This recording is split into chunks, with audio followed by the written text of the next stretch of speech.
안녕하세요. 오늘도 사연살롱을 찾아주셔서 감사합니다.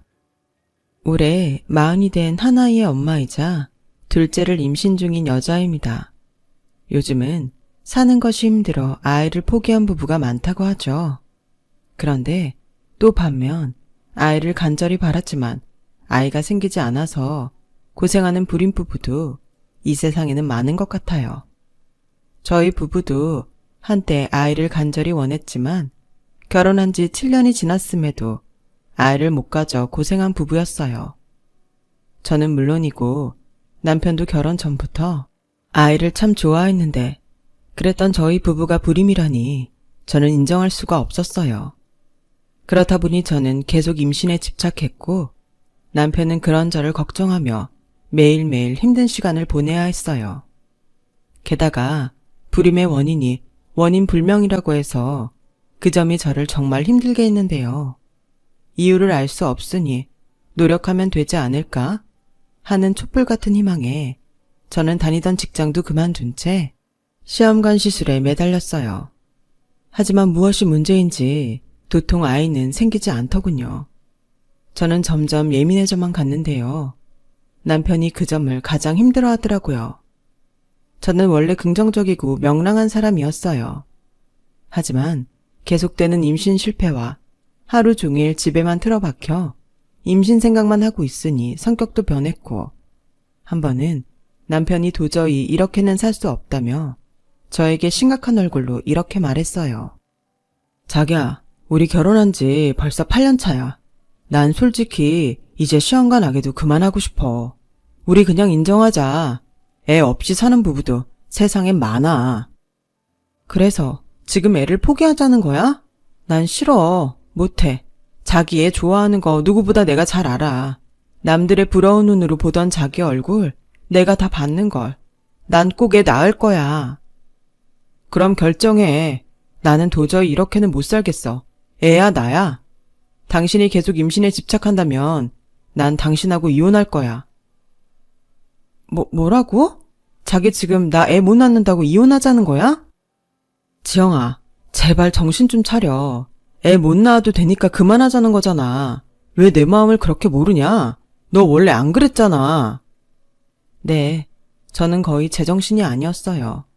사람이 한 가지에만 집착하니 점점 미치더라고요.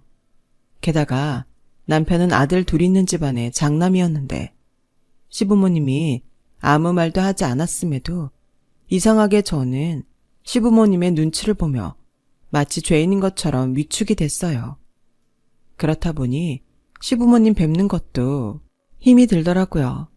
그럼 안 되지만 꼭 가야 하는 자리가 아니면 시댁에도 가지 않았고 남편만 시댁에 보냈어요.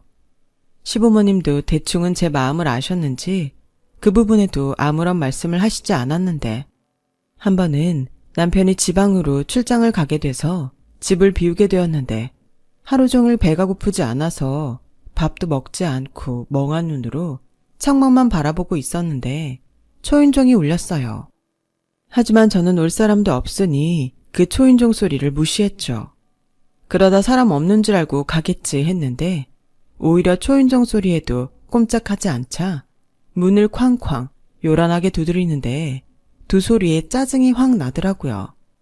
그래서 한 소리 할 마음으로 현관문을 확 열어 제꼈는데 글쎄 현관문 앞에는 전혀 예상하지 못했던 시어머니가 포장 음식을 들고 서 계시는 게 아니겠어요? 어머니, 여기까지 무슨 일로? 명우 출장 갔다며. 그럼 너 혼자 있을 거잖아. 그래서 너랑 모처럼 둘이 소주나 마시려고 왔다. 너 밥 안 먹었지? 네, 근데 저는 생각이 없어요. 그리고 지금 집이 좀 지저분한데? 그래서 뭐, 나더러 그냥 가라고? 아니, 그건 아닌데.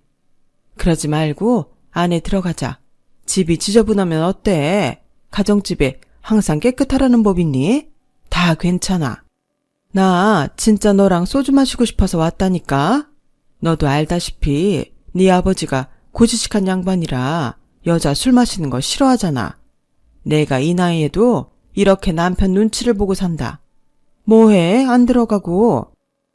저희 시어머님은 말씀은 그렇게 하셔도 여장부 같으신 분이세요. 그리고 말씀은 소주 마시러 오셨다고 했지만 분명 남편 없이 혼자 있는 제가 신경이 쓰여서 오셨다는 걸 저는 모르지 않았죠. 너 요즘 도통 입맛이 없다며. 그래서 내가 너 환장한다는 매운 불족발 사왔다. 이거 네가 좋아한다는 그 집 거야. 명호한테 물어봐서 내가 거기까지 직접 갔다 왔다고. 나도 참 술 마시고 싶어서 너한테 이런 정성을 보인다. 어머니, 그렇게 말씀 안 하셔도 저 이미 다 알아요. 저 때문에 오셨잖아요. 누가 그래? 너 때문에 왔다고? 난 이 소주 때문에 왔어. 솔직히 명호도 엄마 술 마시는 거 싫어하잖아. 이게 다 지 아빠가 술을 안 먹어서 그렇다고. 명호 씨는 잘 먹는데? 내 말이 지는 다 먹고 다니면서 왜 나는 먹지 말라고 하냐고. 그리고 나 이 불족발 오늘 처음 먹어보는 거다. 내가 아까부터 침이 고여서 죽는 줄 알았어. 뭐해? 빨리 장 가져오지 않고. 그리고 너 빈속에 이거 먹으면 속 난리 나니까 밥도 한 공기 퍼와라. 시어머니는 그렇게 신이 나서 식탁에 사온 것들을 죄다 꺼내놓으셨어요. 그리고는 정말로 신이 난 얼굴로 소주잔에 소주를 따르셨는데 그 모습을 보고 있으니 피식 웃음이 나오더라고요. 신기하죠. 남편과 있을 때는 남편이 아무리 잘해줘도 기분이 풀리지 않았는데 시어머니와는 별다른 것도 하지 않았는데 웃음이 나왔으니 말이에요. 그리고 저는 정말 오랜만에 술을 마셨는데요. 생각해보니 저는 꽤 오랫동안 임신 준비한다고 자극적인 음식이며 술을 입에 대지도 않았어요. 그래서인지 오랜만에 마시는 술이 어찌나 단지 말처럼 술술 들어가더라고요. 속으로 그동안 이 맛을 잊고 살았구나 싶어 마음이 씁쓸했는데 시어머니가 그런 제 얼굴을 보시고는 이렇게 말씀하셨어요. 어때? 달아? 네, 달아요. 이 술이 달면 인생이 썼다는 소리야. 아가, 나는 그렇다. 네가 무슨 마음에 그렇게 애를 원하는지 모르겠지만 나는 아니야. 물론 있으면 좋지. 그런데 없다고 절대 슬프지 않단다. 화도 나지 않아. 서운하지도 않고. 그건 네 시아버지도 마찬가지다. 우리라고 왜 그런 얘기를 안 했겠어. 우린 그냥 니들이 지지고 볶고 좋았다가 나빴다가 하면서 니들 인생을 살았으면 좋겠다. 이건 너한테만 말하는 건데 사실 난 처녀 시절에는 독신주의자였다. 내가 애를 안 좋아하거든. 그런 내가 아들 둘을 키웠으니 생각해보면 난 그때 늙은 얼굴이 지금까지 가는 거야. 어머니도 참, 어머니 하나도 안 늙으셨어요. 그리고 항상 죄송하고 감사하게 생각해요. 애도 못 낳는 며느리한테 싫은 소리 한 번도 안 하셨잖아요. 그러기 쉽지 않다고 하던데. 네가 이쁘니까 안 했지. 근데 너 계속 이러면 나 너한테 서운할 것 같다. 네가 나랑 네 시아버지 눈치 보면 니네 부모님도 우리 눈치 보게 만드는 거야. 아마 말씀은 못 하셔도 네가 이러면 이럴수록 니네 부모님 속도 까맣게 다 타셨을 게다. 그러니 이제 마음 좀 내려놓고 하고 싶은 거 있으면 하고 살아. 우린 정말 괜찮아. 그러니까 이제부터는 너 좋아하는 이 족발도 먹고 술도 마시고 재미나게 살라고. 시간이 마냥 많은 것 같지? 절대 아니야. 인생의 어느 순간 휙 지나가 버려. 저도 그러고 싶은데 길거리에 나가면 애들이 너무 보여요. 그런 애들 보고 있으면 왜 나만 애가 안 생기지? 그런 생각이 드는데 옆을 보면 명호 씨도 그런 애를 부러운 눈으로 보고 있어요. 명호 씨도 애 엄청 좋아하잖아요. 그런 말이다. 니들만 괜찮다면 입양은 어떠니? 생각해봐라. 너는 애를 간절히 원하고 시설에 있는 아이들은 부모와 가정을 간절히 원하잖아. 서로 간절히 원하는데 이만큼 이로운 조합이 또 어딨어. 하지만 신중하게 고민해야겠지. 한 사람의 인생이 걸린 일이니까. 그냥 그런 생각도 좀 해보면 어떠냐는 거야. 자자, 무거운 얘기는 여기까지. 우리 서로 신나게 남편 욕이나 하면서 술 마실까? 원래 술 마실 때는 신랑 욕하면서 마셔야 제맛이거든. 오늘은 네가 명우 욕해도 내 아들 아니다 생각할게. 저는 시어머니의 위트에 정말 모처럼 한참 웃고 떠들었어요. 그리고 그날 이후 시어머니의 말씀대로 저는 입양에 대해 곰곰이 생각했는데요. 출장을 다녀온 남편과도 오랜 시간 상의한 끝에 저희는 일단 보육원이나 영아원에 봉사를 나가기로 했어요. 아무래도 쉽게 생각할 수 없는 부분이니 그곳에 가서 아이들을 보고 또 현실적인 조언을 구하자 싶었거든요. 그렇게 봉사를 다니길 6개월 남짓, 남편은 아직은 아무것도 모르는 영아 중 딸아이를 입양하고 싶어 했고, 저는 남편과 달리 5살 남자아이를 입양하고 싶었는데요. 그 아이는 2살 때 한 가정에서 입양해서 5살이 되던 해에 파양이 됐다고 했어요. 부모 자식의 인연을 맺었는데 다시 남이 될 수 있다니, 그 사실만으로도 저는 그 아이가 너무나 안쓰러운데, 다시 시설로 돌아왔다는 아이는 파양의 상처 때문인지 사람에게 곁을 주지 않았어요. 하지만 분명 그 아이는 간절히 누군가의 손길을 기다리는 듯 보였고, 들어보니 어느 정도 자란 남자아이, 그것도 파양 경험이 있는 아이는 현실적으로 다시 입양을 가기가 어렵다고 했는데, 저 작은 아이도 그 사실은 아는 것 같아 계속 마음이 쓰였어요.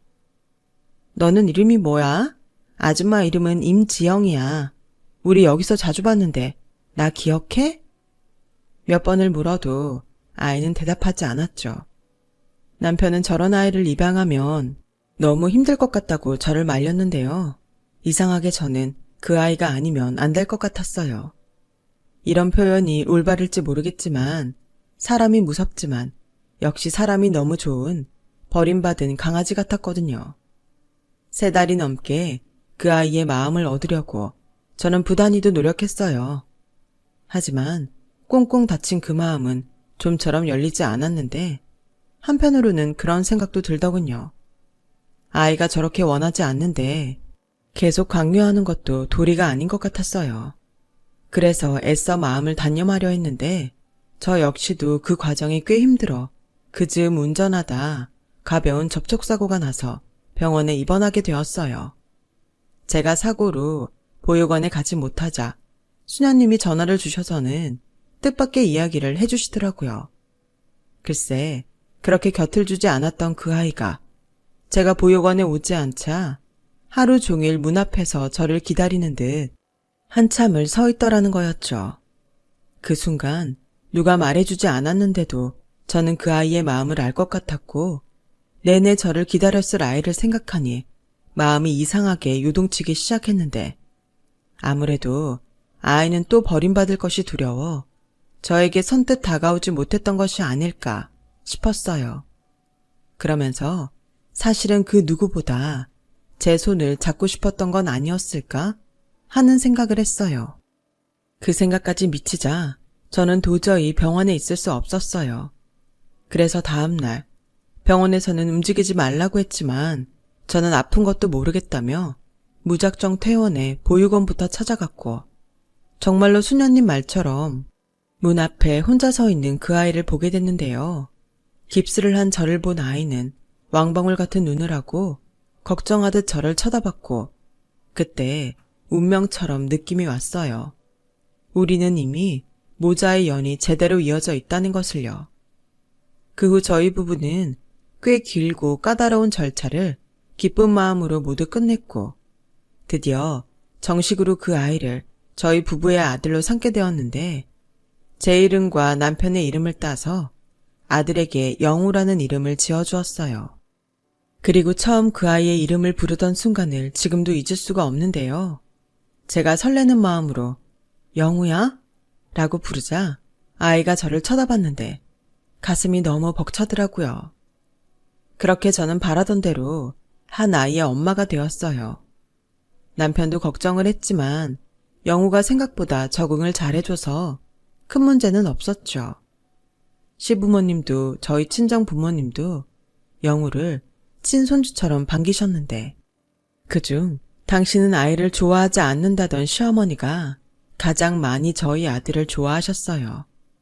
당신 인생의 첫 손주라며 여기저기 자랑도 하시고 아주 눈에서 꿀이 뚝뚝 떨어졌죠.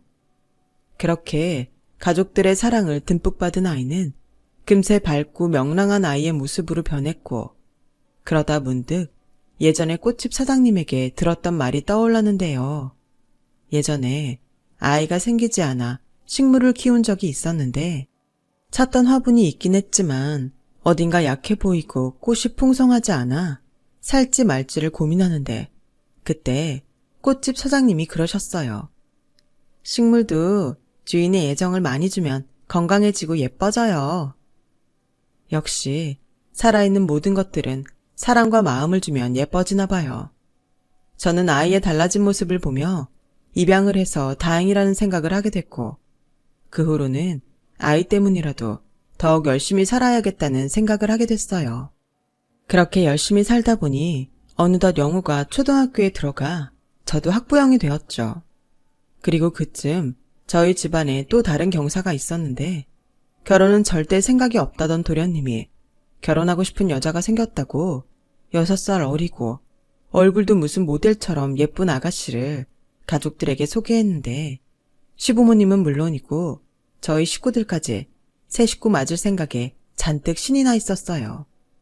하지만 뜻밖에도 도련님의 상견례장에서 사건이 발생했고 그 사건의 시작은 철없는 예비동서의 지나친 욕심 때문이었는데요. 상견례 자리에 가보니 예비동서의 엄마라는 사람도 얼굴에 욕심이 가득해선 영문도 모르는 저희 가족들에게 서운하다며 이야기를 시작하셨어요. 아니, 돈도 많으시다면서 첫째 아들, 둘째 아들 차별하십니까? 저도 큰맘 먹고 시키는 결혼인데 정말 서운합니다. 무슨 말씀이신지 저희는 잘 모르겠네요. 시어머니는 정말 모르는 얼굴로 물으셨고 예비사도는 그 말이 더 기가 막힌다며 자기 입으로 무엇이 불만인지 술술 이야기를 늘어놓았어요. 전에 저희 애들한테 해주신다는 신혼집 말입니다. 그게 말이 아파트지? 아주 좁아 터져서 집이라고 부르기도 민망할 정도 아닙니까? 들어보니 첫째 아들네는 잠실에 있는 30평대 아파트라면서요. 제가 그 소리를 듣고 이 불공평한 결혼을 시켜야 하나 마음이 찢어졌네요. 아니, 그건 오해가 있으신 건데요. 첫째 애들도 결혼할 때 똑같은 평수의 아파트를 해주려고 했습니다. 그런데 첫째 사돈께서 요즘 세상에 아들만 집을 해오라는 법이 어딨냐며 돈을 보태시겠다고 하셨고 얘네들이 잠실에 그 집을 구한 거예요. 명석이 너 미리 말씀 안 드렸니? 그게 말씀드렸는데. 아니, 그걸 어떻게 믿습니까? 그래서 저는 못 믿겠다고 했습니다. 원래 집은 남자가, 혼수는 여자가 아닙니까? 못 믿겠다고 하시면 제가 저희 부모님께 전화 드릴까요? 이렇게 확인시켜드리면 될까요? 저도 며느리지만 저희 시부모님 차별하고 그러시는 분들 아닙니다. 어머, 손윗동서 자리가 좋아야 하는데 쉽지 않아 보이네. 여기가 그쪽이 나설 자리예요? 그쪽은 밥이나 먹고 조용히 있어요. 이 자리는 엄연히 우리 애들 결혼 의논하는 자리니까 길자리를 봐서 껴야지. 네, 참 기가 막혀서. 뭐라고요? 말씀이 지나치시네요. 어머머? 얘야, 나서지 말거라. 내 말이 듣자하니 애도 못 낳아서 입양했다면서요. 그럼 대를 이을 자손은 우리 애가 낳아야 할 텐데 그럼 더 좋은 대접을 해주셔야 하는 거 아닙니까? 막말로 입양했다는 말도 저희한테는 안 하지 않았습니까? 아니, 이보세요.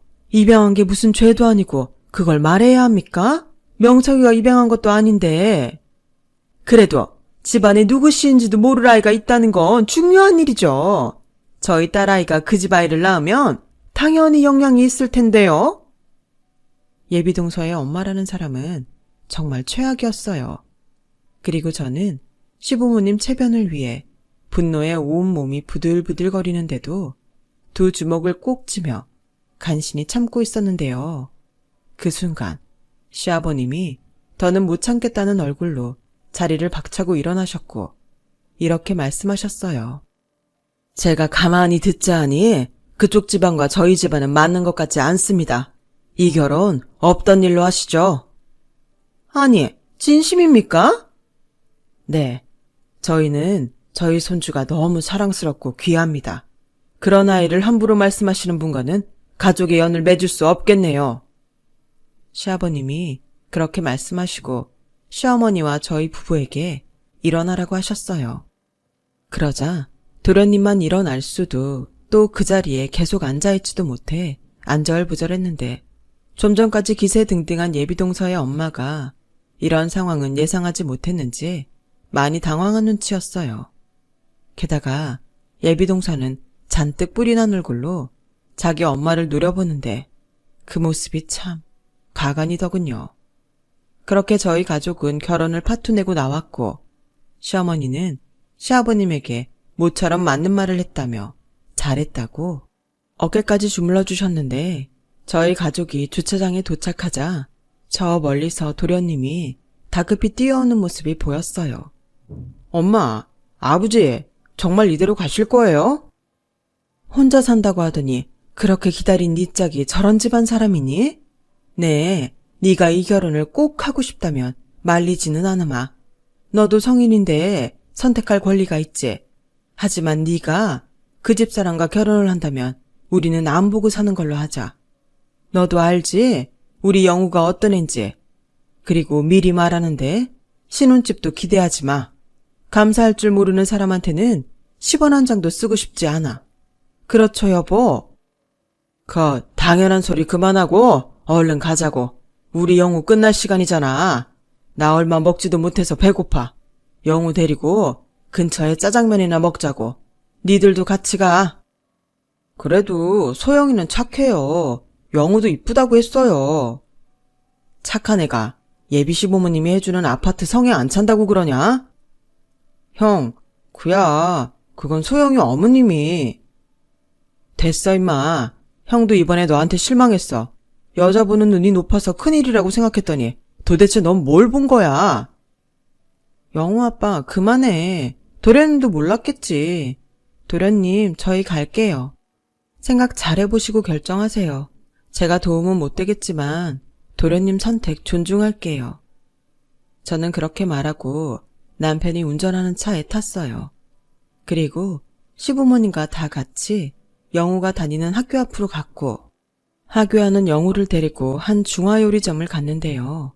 그런 일이 있어서 그런지 시부모님은 당신들 사이에 영우를 앉히고 그날따라 더욱 영우를 챙기셨는데 이게 참 감정이 복잡 미묘했어요. 하지만 저 역시도 저런 생각을 하는 사람과 형님 동서할 생각을 하면 눈앞이 아찔했기에 이대로 결혼이 파토가 나면 좋겠다고 생각했어요. 그리고 이런 생각도 그리 좋은 생각이 아니었는지 그 난리가 있고 일주일도 지나지 않아 시어머니에게 당장 오라는 호출을 받게 됐고 다급히 간 시댁에서 그 문제의 예비 동서와 그 문제의 예비 동서의 엄마까지 보게 되었는데 지난번 그 위풍당당한 모습과는 다르게 무릎을 꿇고 두 손을 모아 싹싹 빌며 제발 파혼만은 말아달라며 빌고 또 빌고 있더라고요. 아니, 일주일 만에 저렇게 태도를 바꿀 일이 있나? 저희 부부는 어안이 벙벙했는데 곧이어 도련님의 입에서 기막힌 이야기를 듣게 되었어요. 엄마, 아버지, 소영이 임신했어요. 그날 주차장에서 말하려고 했는데 장모님도 그때는 모르고 계셔서 말을 못했는데 저 아이 낳고 소영이랑 살고 싶어요. 사돈, 저도 이 말을 듣고 심장이 떨어져 나가는 것 같았어요. 하지만 어떡합니까? 이렇게 애까지 생겼는데 노여움 푸시고 제발 예정대로 식 올리게 해주세요. 아니, 저는 명석이한테 하고 싶으면 하라고 했습니다. 이렇게까지 하실 이유가 없는 것 같은데요. 저기, 먼저 번에 해주신다는 그 아파트요. 저 그냥 거기 들어가 살게요. 예비동서는 그 말을 하는 게 무슨 대단한 결심을 해야 했는지 두 눈을 질끈 감고 말을 했어요. 그리고 그 모습에 시부모님도 저희 부부도 황당하기 그치 없었는데요. 사실 저희 시부모님이 재산이 꽤 많아요. 전세와 월세를 주고 있는 아파트도 세 채 있고 강남은 아니지만 서울의 빌딩도 두 채가 있어서 거기서 나오는 임대료만 해도 시부모님은 먹고 사시는데 지장이 없을 정도시죠.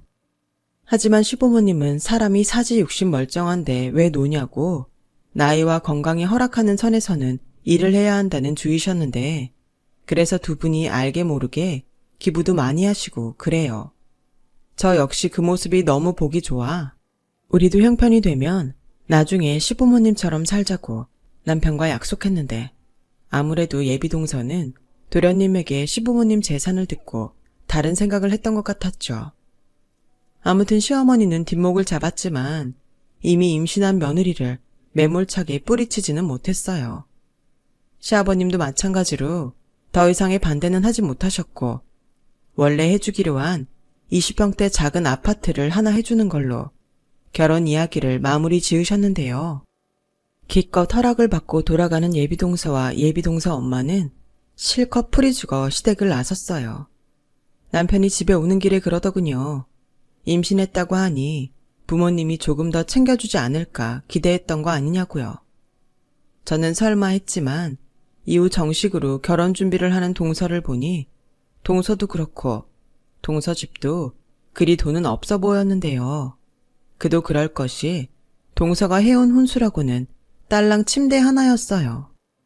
그래놓고 그렇게 시댁에서 아파트 작은 거밖에 안 해준다고 툴툴거리는 모습이 썩 보기 좋지는 않았는데 싹싹 빌면서 제발 파혼만은 시키지 말아달라고 애원했다는 걸 까맣게 잊었는지 동서의 태도는 시간이 지나면 지날수록 거만하기가 짝이 없었어요. 형님, 근데요, 저 진짜 궁금해서 물어보는 건데요. 형님은 왜 다 큰아들을 입양했어요? 다른 건 다 그렇다 쳐도 딸이었으면 더 좋았잖아요. 왜? 아니, 영우 걔는 툭 까놓고 저희 집안 핏줄도 아닌데 장손자리를 그런 애한테 어떻게 줘요?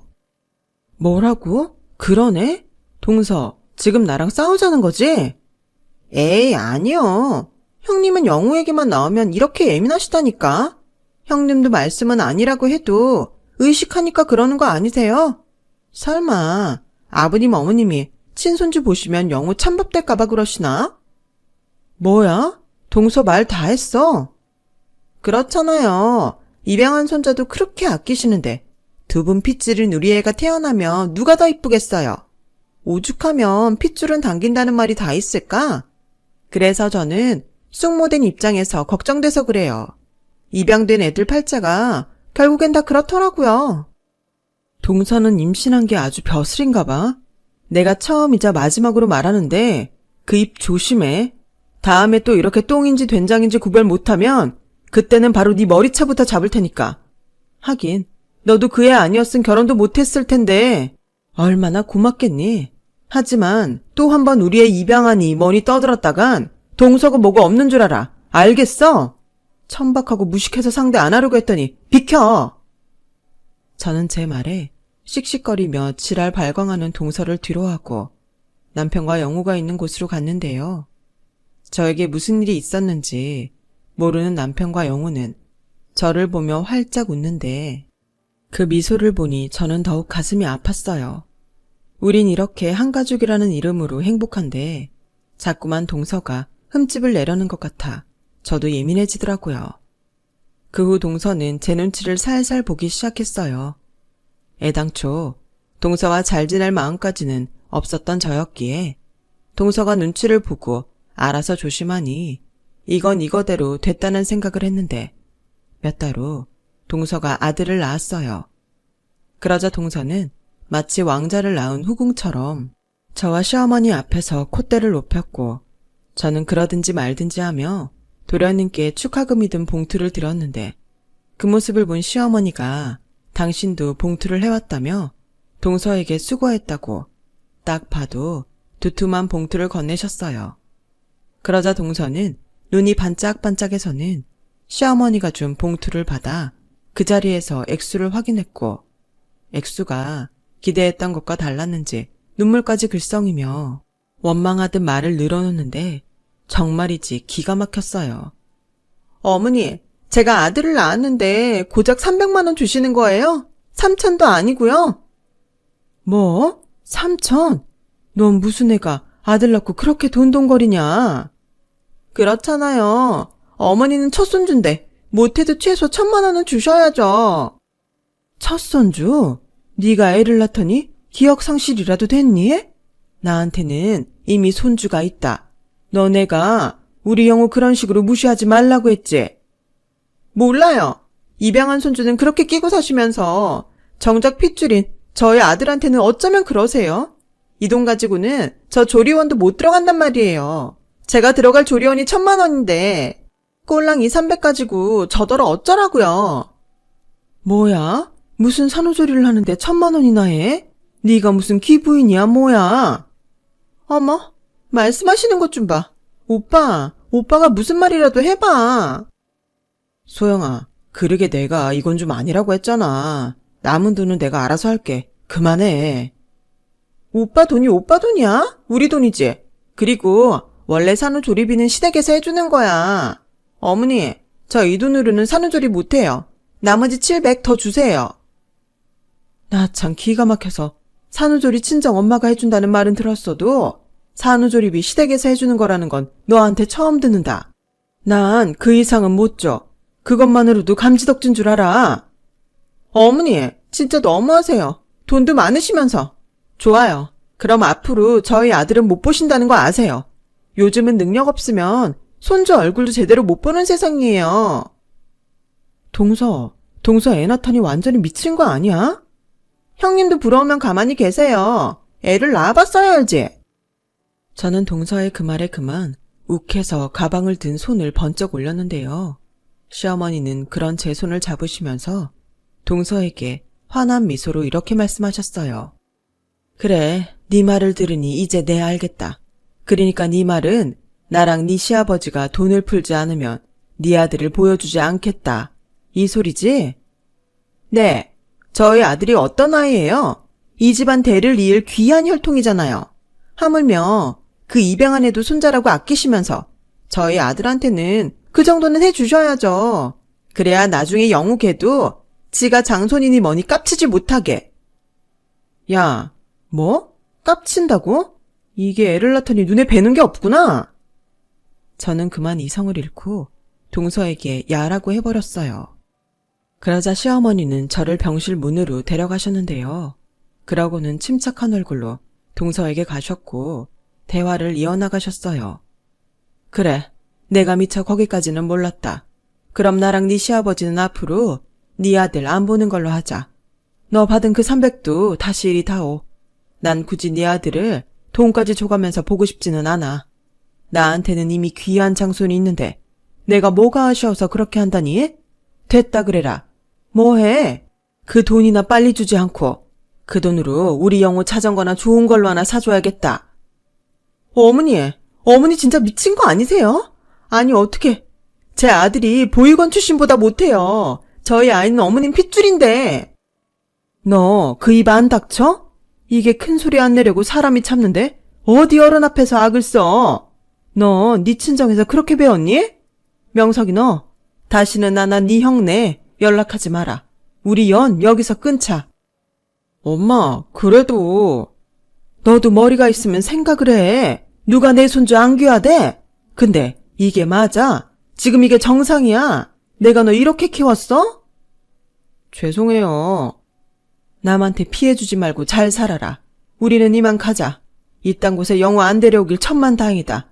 너도 쟤들이랑 이제 상종하지 마. 저는 그렇게 시어머니의 손을 잡고 그 병실을 나왔어요. 그리고 돌아가는 택시 안에서 그만 눈물이 쏟아지고 말았고 시어머니는 그런 저를 품에 꼭 안아주셨는데요.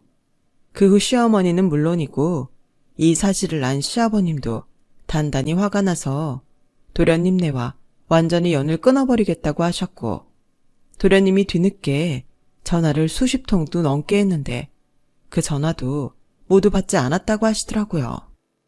그리고 도저히 안 되겠는지 도련님과 동서가 그 갓난아이까지 데리고 시댁 문 앞까지 갔다고 하는데 결국 문도 열어주지 않으셨다고 했어요. 결국 또다시 동서의 그 엄마까지 동원돼서 저희 시어머니에게 연락을 하셨는데요. 미처 그 번호까지 저장을 안 한 탓에 전화를 받게 된 시어머니는 인상을 잔뜩 구기셨어요. 사돈, 저는 정말 이해할 수가 없습니다. 아니 어떻게 사돈 핏줄을 낳은 저희 딸을 그리 막대하십니까? 저희 딸이 결국 산후조리도 못했습니다. 이게 사돈이 바라던 일입니까? 이러시면 저라고 정서방이 이쁠까요? 저도 받은 만큼 정서방한테 돌려줄 겁니다. 그래요? 그럼 그러세요. 그럼 명석이 걔도 알겠네요. 지가 얼마나 큰 똥을 밟았는지. 그리고요, 사람이 지 분수를 알아야 합니다. 그렇게 지 욕심만 챙기고 자기보다 못하면 깔아뭉개는 댕내딸. 저는 보기 힘드네요. 처음엔 가진 게 너무 없어서 저렇게밖에 못 컸나 했습니다. 그래서 측은하게 보려고 애도 많이 썼어요. 그런데 이건 그런 차원의 문제가 아니라 원래 그렇게 되먹지 못한 사람이라는 걸 이번에 알았습니다. 뭐요? 당신 지금 말 다 했어? 기분 나쁘시죠? 바로 그겁니다. 댕내딸이 걸핏하면 그래요. 우리 장손이, 우리 큰며느리가 댕내딸한테 그런 말을 수없이 들었단 말입니다. 이걸 가만히 둘 수 있습니까? 굴러온 돌이 박힌 돌 뺀다고? 이건 아닙니다. 귀한 내 식구 제가 챙겨야죠. 그렇게 시어머니는 당신 말씀만 하시고는 전화를 끊어버리셨어요. 그리고 저에게 전화번호 차단하는 방법을 물어보셨는데요. 이걸 안 가르쳐드릴 수가 없으니 방법을 알려드렸는데 도련님 동서, 방금 걸려온 동선의 엄마 전화번호가 그 자리에서 차단됐어요. 그리고 동서는 바로 다음 날부터 석고대죄하듯 시댁 문 앞에서 빌고 또 빌었는데 그래도 시부모님이 받아주지 않자 이번에는 애를 시댁 현관 앞에 그대로 두고 잠적해버렸어요. 시어머니는 그런 줄도 모르고 밖에 나가지도 못해 곤란을 겪고 있다가 이웃 아주머니께서 웬 아이가 문 앞에 있다고 알려주는 바람에 놀라서 뛰쳐나갔다고 하셨어요. 그제야 저희 남편이 도련님에게 연락을 했고 도련님은 동서가 아이를 시댁 앞에 두고 이혼 서류를 남긴 채 잠적했다고 했는데 아무래도 동선의 친정에 있는 것 같다고 하더라고요.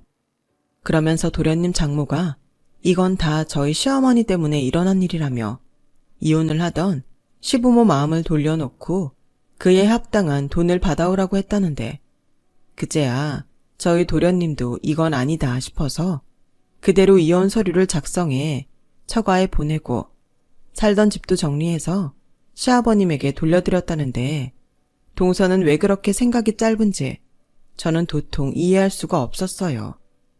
시어머니는 그 후 안기도 무서운 그 갓난아이를 어쩌지도 못하겠다고 하셨고 도련님은 직업상 지방 출장이 많은 사람이라 결국 그 아이를 제가 맡기로 했어요. 너 괜찮겠니? 힘들면 그냥 데려와라. 나랑 네 시아버지가 어떻게든 해볼게. 아니에요. 저 애 좋아하는 거 아시잖아요. 그리고 영우가 자기 동생 생겼다고 엄청 챙겨요. 그치 영우야? 동생 귀여워. 그래? 우리 영우 동생 안 불편해? 안 불편해요. 오히려 동생 생겨서 친구들한테 자랑했어요. 다들 귀엽다고 인형 같다고 부럽다고 한걸요. 영우는 환하게 웃으며 그렇게 말했고 저는 두 아이를 돌보게 되었는데 도련님이 괜찮다고 하는데도 저에게 매달 양육비를 보내시며 지방에서 좋다고 하는 것이 있으면 바로 택배로 보내시는데 이혼한 동서한테는 미안하지만 이제야 저희 집에 평화가 온 듯 저는 마음이 놓였어요. 그리고 도련님이 올라오시는 날이면 아이 때문에 저희 집에 묵으시는데 도련님 말에 의하면 그제야 잘못했다고 아이가 너무 보고 싶다고 동서가 그렇게 질척거린다고 하더라고요. 한 번만 기회를 주면 다시는 욕심 부리지 않고 착한 사람이 되겠다고 맹세를 하겠다고 했는데 도련님이 그러셨대요. 개가 똥을 끊지 라고요. 아무튼 그렇게 구질구질하게 매달렸던 동서는 손에 쥔 거 하나 없이 팽당했고 저는 두 아이를 키우며 시간 가는 줄 몰랐는데요. 그렇게 3년 뒤 도련님은 이번에는 마음씨가 착한 여자를 만나 재혼을 했어요.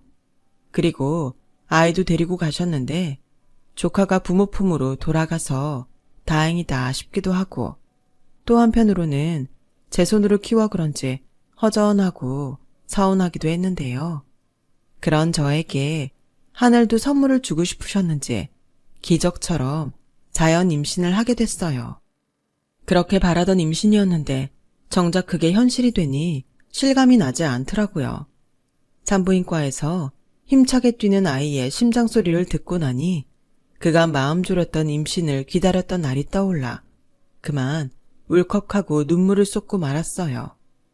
그리고 제 임신 소식에 누구보다 좋아하셨던 건 저희 친정 엄마와 시어머니셨는데요. 두 분이 그렇게 껴안고 우시더라고요. 그 후 저는 난생 처음 태교라는 것을 하게 됐고 그렇게 저는 지금은 임신 7개월에 접어들었어요. 거울 속 배가 볼록 나온 제 모습을 보면 그렇게 웃길 수가 없는데 남편과 영우는 이런 제가 세상에서 가장 아름답다며 요즘은 아주 저를 공주마마 대하듯 떠받들고 있는데 이게 처음엔 좀 오글거렸지만 지금은 편하고 행복하기만 하네요. 그리고 언제나 속정이 깊은 아버님은 제가 그동안 마음고생을 많이 하고 영우와 조카까지 키우느라 고생했다며 가지고 있던 제일 큰 평수의 아파트를 제 명의로 바꿔주셨어요. 분에 넘치는 선물에 정말 몸둘 바를 모르겠더라고요. 그렇게 모든 분께 감사하며 출산 준비를 해가고 있는데 벌써 12살이 된 다 큰 아들이 저에게 다가와 제 배를 만지며 이렇게 말했는데요. 엄마, 뱃속의 내 동생은 공주님이지? 그럼 의사 선생님이 우리 영우 예쁜 여동생 생긴다고 했잖아. 나 동생 태어나면 세상에서 가장 듬직한 오빠가 돼줄 거야. 내 동생 아무도 못 건들게 평생 지켜줄 거야. 와, 우리 아들 멋진데? 근데 그럼 엄마는? 엄마는 안 지켜줘? 엄마는 아빠가 지켜주잖아. 치, 그래도 엄마는 아들이 지켜주는 게 더 좋은데. 그래? 그럼 알았어. 엄마도 내가 지켜줄게. 엄마, 걱정하지 마. 그리고 있잖아. 엄마, 내가 이 말을 아직 못한 것 같은데. 무슨 말? 고마워. 영우 엄마 돼줘서 진짜 고마워. 사랑해, 엄마. 저는 영우의 말에 그만 목이 탁 하고 메어 아무 말도 하지 못했어요. 이렇게 작은 아이가 벌써 마음이 그렇게 깊다니. 저는 참 복이 많은 사람이에요. 나중에 이 말을 퇴근한 남편한테 들려줬는데 남편도 표정 관리를 하지 못하고 결국엔 울어버렸고 저도 따라 또 눈물이 나서 울다가 다음날 아침 부부가 나란히 눈이 퉁퉁 부었죠. 저희 아들이 개구리 남매 같다며 배꼽을 잡고 한참을 웃다 학교에 갔어요. 이게 다 누구 때문인데. 저는 그런 사랑스러운 아이의 엄마라는 게 세상에서 가장 큰 자랑이랍니다. 곧 태어날 둘째도 저런 오빠의 따뜻한 점을 닮았으면 좋겠어요. 그럼 저의 이야기를 마칠게요. 저의 이야기 들어주셔서 고맙습니다. 힘든 시국이 지나가는 것 같아요. 부디 행복한 일상으로 건강하게 돌아가시길 진심으로 바라겠습니다. 여러분, 사연 댓글에 응원과 현명한 조언 부탁드려요. 좋아요와 구독은 저에게 큰 힘이 됩니다. 오늘도 좋은 일 가득하세요.